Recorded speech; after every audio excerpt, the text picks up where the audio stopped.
garden stick and some plastic shopping bags. Now, Rosie, you're going to be very careful, aren't you? If I come around with it, and just like you were riding down the verge, you know, whistling a tune to yourself and having fun, and out of the head with a breath of wind comes a little plastic bag.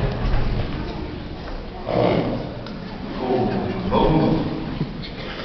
And you're on the floor, and she's on her way back to the stable right now. So we'll try it on this side. And again, you have to be a pretty good trick rider. Stay with it.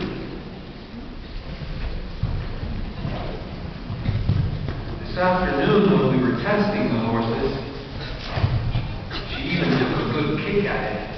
And that wouldn't surprise me if she would strike at it.